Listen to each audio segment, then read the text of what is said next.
think planning for it. one of the arguments against it is that it desensitizes the law enforcement or military individual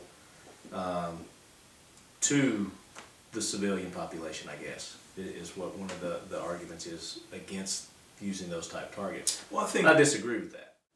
I don't think it desensitizes them. I think it prepares them for that scenario.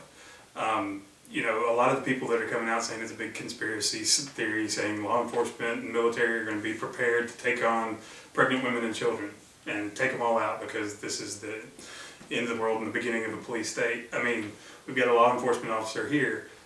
I got a pretty strong feeling that if somebody ordered him to walk into my house when I haven't done anything and take out me and my kids and my wife, he's not going to do that, you know. And that's kind of where a lot of the conspiracy theories are going with it. This is more of exactly like you said. It's preparation for those types of scenarios to where, you know, if it does happen, Lord willing, it never does happen, but if it does, you're prepared for it. Well, this isn't something new, because of the events that happened recently at Sandy Hook. This has been the hot topic across the nation right now. Everybody has their own opinion on how we can solve this problem. Right. I'm not trading the whole political arguments of it, but you know, like I said, I've been doing this for 18 years. I can remember my first 2 or 3 years of doing this. We were shooting at, you know, actual images of people now.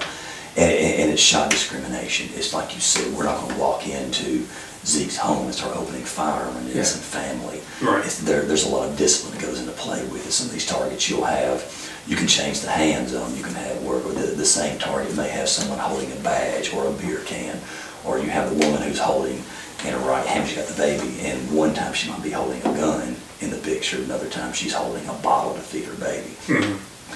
What it's training law enforcement to do is not just look at, they come into a room or it's on a traffic stop and just looking at they're looking for the entire image. Last week, The Jack Wagon train? We launched the Jack Wagon train. We announce a Jack Wagoneer every week. And last week we announced the Jack Wagoneer Extraordinaire, Diane Feinstein. She's one of those who doesn't deserve to say her name either, so I don't care if we say her name again. Well, if we call her the Jack Wagoneer Extraordinaire, then say her name. Yeah. Well, this week we have the Jack Wagoneer of the Week. It's a whole organization of Dick's Sporting Goods. We swore we'd never say their name on the show again, but we're going to go ahead and say it tonight. Sporting Goods. What happened this week? Well, it's not necessarily this week. It's just their whole stance that they've taken on the Sandy Hook incident. Is when that happened, they pulled their 5.56, their AR style weapons and whatnot. So right. Okay. Yeah. They didn't have handguns anyway, but they had pulled anything with any semblance other than their airsoft guns. So I don't know why they didn't do that too. If they were going to pull, you know, their scary looking guns off their shelves, they might as well pull their airsofts too, because, you know, what's the point if you're going to make a stance, go all the way. So they're Jack Wagoneers, you know. You know, they're Dick's Sporting Goods. Dick's Sporting Goods. So what you're saying is anything that they term as a military style weapon, they've stopped selling the actual weapon, but they're still selling the airsoft weapons, which accurately replica sized, weight, feel, look just like the weapon, other than the orange tip, which can be painted over. Is what I'm saying. Yep. Yeah. Makes sense then. Yeah. Total logic. And I think they're 22s. They still sold those. The AR style ones? Yeah. 3 questions we ask everybody that comes in. How did you get into firearms? Start with you, Bruce. My father, actually, I think I was 8 years old, and he gave me my, of course, being a kid, obviously, I guess my desire for law enforcement started even younger. Remember the old Roy Rogers movies, and the lever action Winchester was something I just dreamed of as a kid. So when I was 8, he bought me a .22 lever action Winchester, and I still have it to this day. And cool. He carried me over to an old abandoned rock quarry, and we did practice, you know, targets on bottles and cans. And then I think when I was about 14, he got me a .30-30 lever action Winchester, and that's where it began. What was that? Do you remember what your first pistol was? It was a Beretta Cougar, I believe it was. You don't see too many of those anymore. I think it was a .32 caliber. Did you say Cougar? Cougar. Yeah. Oh, Cougar. We're talking about a gun. Handguns. Yes. Yeah. Sorry. It was either the Cougar or the Puma. I can't remember which one. One was a .22 and one was a .32. I think the Cougar is the .32. Yeah. the same. Cougar is a woman over 32, isn't it? Probably 40. 10 outdoors, how'd you get into firearms? I always had an interest in firearms, and it started by reading about Alvin C. York, Tennessee hero. Local guy. I have to go back to that, and just fascinated with his life and his accomplishments.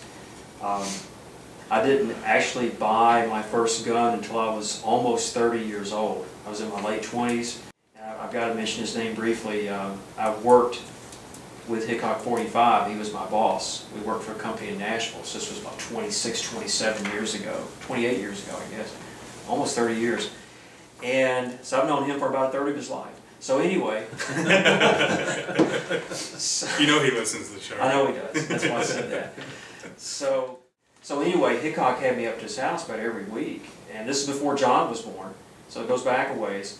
And I was making it about every week. He said, come on up, we'll shoot. I didn't own anything. He just let me shoot his ammo, would feed me, grill something. He's like, is this guy weird or what? So anyway, this went on for a few years. The real reason. And finally, before I got married, I knew that was the time to start buying guns. So I did Smith & Wesson 686, 357 Magnum, 6-inch barrel. And then a Ruger Mini 14. One of the older Ruger Mini 14s. Still on my bucket list. Yeah, and a Ruger Mark II, and I no longer own any of those. Those are long gone. Oh. In fact, I traded some of those off a few years afterwards when I got married. And then my first semi-automatic handgun, I can't think of the name of the manufacturer, and actually it was one that Hickok owned. He sold it to a dealer, then I went in a few days later and bought it. And it was some type of mock-up of a Browning high power. So no military law enforcement I experience? don't have any military, don't have any law enforcement experience, no. And kind of stupid to ask you the same question, Bruce. No military, but We do have the law we enforcement have a little law experience. enforcement experience. You know, I got a question for you, and this is going to help with our listeners. Proper way for people with their handgun carry permit to interact with an officer if they get pulled over. It's a good question. Yeah. I've heard two different theories. I've had a lot of people, when I have pulled them over, they present me their license and their carry permit ID. To me, it really doesn't matter. From the time I initiate a traffic stop to the time it's over, I treat everybody as if they possibly have a weapon and they might be intending on killing me. I will say this, once I've come across somebody who presents they have a valid carry ID, I let out kind of almost a sigh of relief. Because it's not nobody's going to go through the time of taking the class, paying the fees, going through the training to get a carry permit, and then go out there and lose it all to shoot an officer. My permit got me out of a ticket a couple weeks ago. I told you about that.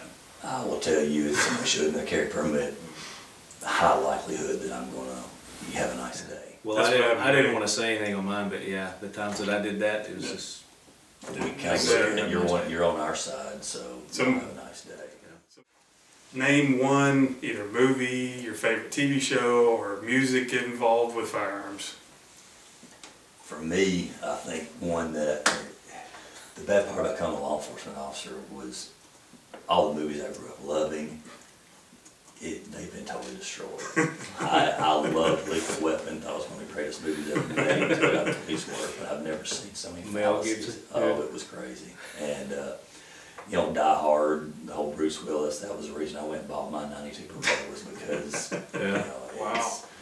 But you'll notice that pop culture has a significant influence on what guns people are buying. I mean, you'll go back there to when Clint Eastwood had the Desert Eagle, I don't know which was a Sudden Impact or something like that, all of a sudden they were selling Desert Eagles left and right. Yeah.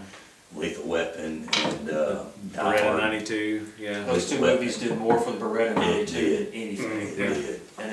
And Lethal Weapon hit about the time that the 9 and the semi-automatic was becoming common with law enforcement. They were replacing their revolvers with the 9mm Yeah. Beretta.